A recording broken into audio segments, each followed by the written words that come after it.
रियाकारी के नुकसानात। रियाकारी का सबसे पहला नुकसान ये है, इससे इंसान के आमाल सारे के सारे ज़ाया हो जाते हैं जो रियाकारी के साथ किए होते हैं।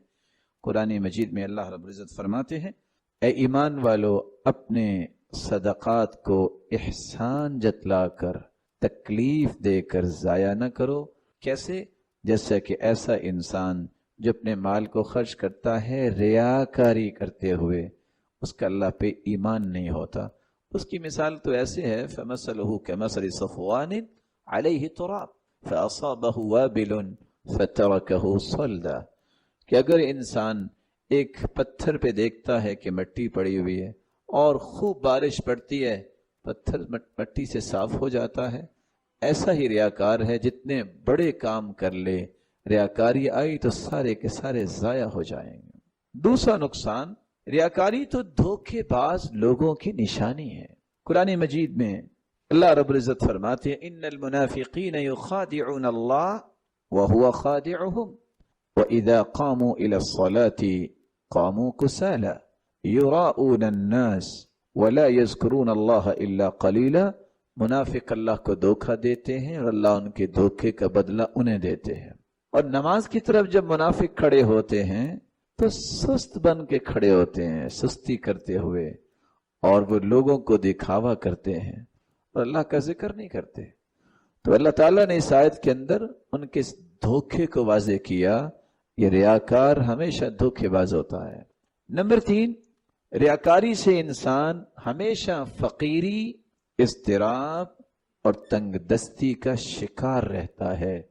रसूल अकरम सल्लल्लाहु अलैहि वसल्लम का फरमान है, मन कानत दुनिया हम्महु जअलल्लाहु फ़क़रहु बैन ऐनैहि व फ़र्रक़ अलैहि शमलहु व लम यअतिहि मिनद दुनिया इल्ला मा क़ुद्दिर लह।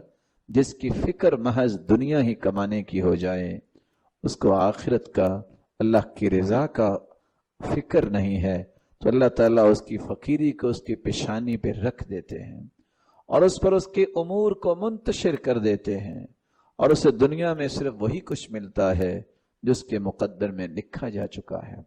चौथा नुकसान, रियाकारी तो दज्जाल के फितने से भी ज्यादा खतरनाक है।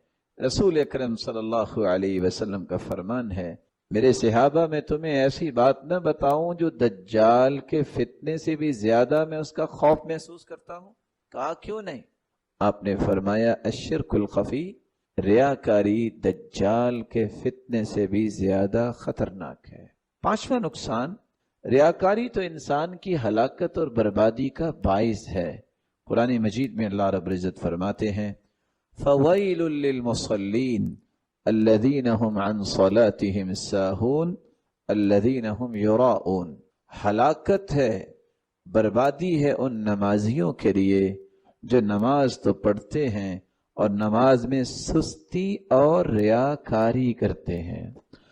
और वैल के बारे में आपने सुना होगा, 40 साल तक काफिर जहन्नम में गिरता रहे, जिस जगह पहुंचेगा उसको कहती हैं वैल। अल्लाह रब्बुल इज़्ज़त हम सबको महफूज फरमाए। अगरचे इस हदीस में जो तिर्मिज़ी की रिवायत में है, बाज़ ने उसमें कलाम की है। छठा नुकसान, रियाकारी तो क़यामत के दिन जिल्लत का बाइस होगी। हदीस आपके सामने है, मन सम्मा सम्मा अल्लाहु बिह व मन युराई युराइल्लाहु बिह। अल्लाह ताला क़यामत के दिन उसे जलील करेगा, सुना सुना के और उसके गुनाहों को दिखा दिखा के। और इससे बड़ी जिल्लत कौन सी होने वाली है? सही बुखारी की रिवायत है, 4919 हदीस का नंबर है। रसूल अकरम सल्लल्लाहु अलैहि वसल्लम का फरमान है, यक्शिफु रब्बुना अन साक़ि फयस्जुदु लहु कुल्लु मुअमिनिन व मुअमिना। अल्लाह रब्बुल इज़्ज़त अपनी मुबारक पिंडली से नूर के पर्दे हटाएंगे और सारे मोमिन मर्द और औरतें सजदे में गिर जाएंगे। फयब्क़ा मन कान यस्जुदु फ़िद दुनिया रियाअन व सुमअ। लेकिन वो लोग सजदा नहीं कर पाएंगे जो रियाकारी करते हुए दुनिया में नमाज पढ़ते थे। फयज़हब लियस्जुद, वो सजदा करना भी चाहेंगे, लेकिन होगा क्या? فَيَعُودُ ظَهْرُهُ طَبَقًا وَاحِدًا، ان کی کمر تختہ بن جائے گی، پوری دنیا کے سامنے یہ ذلت ان لوگوں کی ہوگی۔ اللہ رب العزت ہم سب کو اپنے اعمال کو خالص کرنے کی توفیق عطا فرمائے۔